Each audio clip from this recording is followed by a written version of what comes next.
Things end. Things end.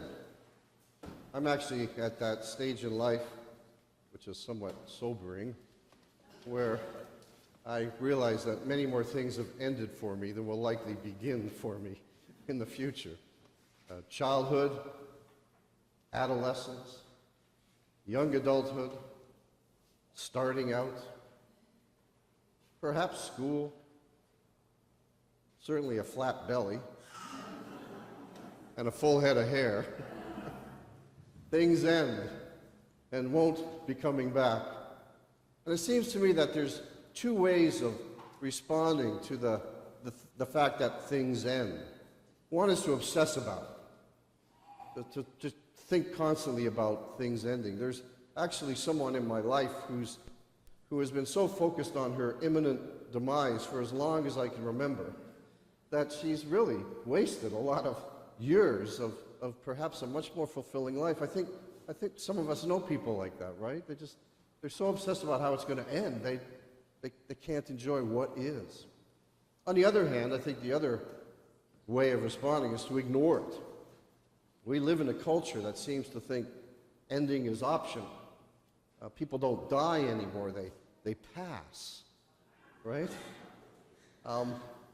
And we have entire industries that are there to sort of help us or to believe that somehow things don't have to end. You can stay young. You can be like this forever. Apparently, I could have a full head of hair, but it wouldn't bring me back to when I did. I would still be who I am. So things end, and how do we respond? We can obsess on it, or we can ignore it. Today's gospel passage is actually the first of a few that we're going to hear about ending, that things will end. It begins with Jesus sort of mentioning the fact that the stones of the temple are going to all fall to the ground. And this sort of intrigues the disciples because they see this as being something about the end of time when that's going to happen. That must mean something. So they ask Jesus, when will this happen? When will it happen? When are things going to end? And Jesus, well, instead of answering the question, he just basically described to them what the present reality was. It was alarming, but that's the world that they lived in, an alarming world. But then at the end, when he talks about just the beginning of the birth pangs, he's suggesting that yes, but there is an ending. So there's an invitation on Jesus' part.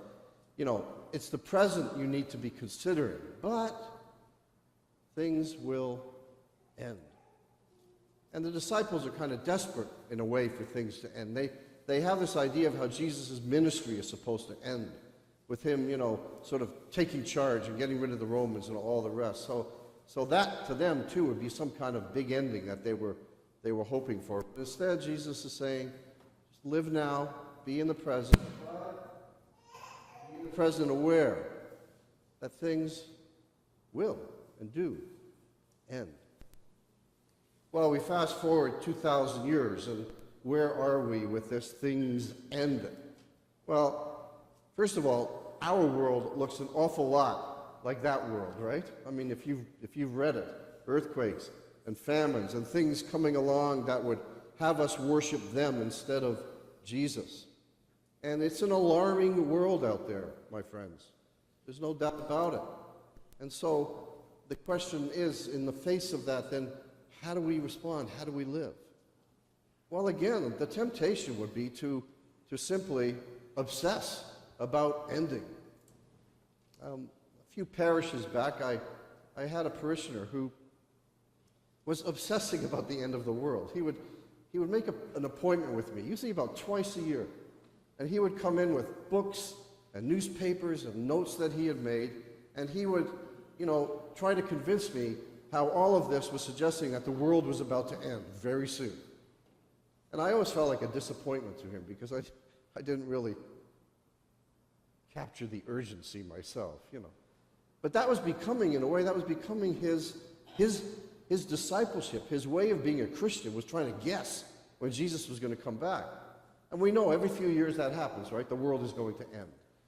And to obsess on that is not the right approach. But also, to ignore it. To ignore the fact that things end is not healthy as well. I'm compelled by that passage there. These large stones. Look at these large stones. Look at this large building. When those people, the Jews of that time, looked at that temple, that was something that was going to stand forever. It was a symbol of permanence. And that's all they look at, these stones, these large stones. And it seems to me that for many of us, we have large stones that scatter the landscapes of our lives. The things that we think will stand forever. The things that we think will never change. And they can become the object of our affection, the object of our obsession even. But is that healthy? I think not. And I think it's probably healthy for us as individuals and as a congregation, for instance, to take an inventory of these large stones in our life and really imagine, are they permanent? Are they always there? These patterns and habits and behaviors that even when they prove to be not helpful at all, we continue with them. Large stones. Churches that ask the question, well, what did we do last year? Large stones. Or we've always done it that way. Large stones. But things end, my friends. Things end. So what is Jesus inviting us into? I think fully being in the present with an awareness that things end. Being fully present with an awareness that things end. This is a good way to live, isn't it? And I think we would live differently if we lived that way every day. You know, you sometimes hear people joke and they'll say, well, on their deathbed, nobody says, I wish I'd worked more. And yet, you wouldn't know that by some people's lives, right? We need to live our lives in the present as if things end. And that means focusing on what really matters. For us personally, that's often just other people. But for us as Christians, that is our discipleship. That's what the writer of the Hebrews was talking about at the end of that passage. We have a way that we need to live in the present, aware that things will end, by being faithful, by engaging in God's mission in the world today and now. Loving one another, holding one another up, welcoming the stranger, feeding the hungry, caring for the last, the least, and the lost, being faithful, living in the present, but aware that things do and will end. What does that look like for us as a congregation? You see, I think healthy congregations, healthy parishes, are actually aware that things end. And they organize their life accordingly. We know that the parishes around us, churches have closed, right? I have a hunch that in a sense those churches closed because they saw themselves as one of those large stones that was never, ever going to fall. How does one stay alive? By knowing that it could end. We're 175 years in St. George's. The next 175 years aren't guaranteed. How do we live in the present if things end? It seems to me there's a couple of things we can do. One is what some people have called planned abandonment. If something's not working anymore, you know, when the results don't match the resources. That's a good exercise to engage in annually. You know, what do we do? You know, if we knowing what we know now, would we start this? But the other thing is innovation. What can we do that's new?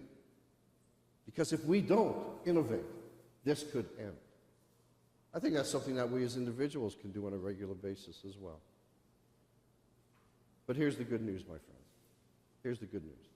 There is one large stone, the cornerstone of our faith, Jesus Christ. That is absolutely permanent.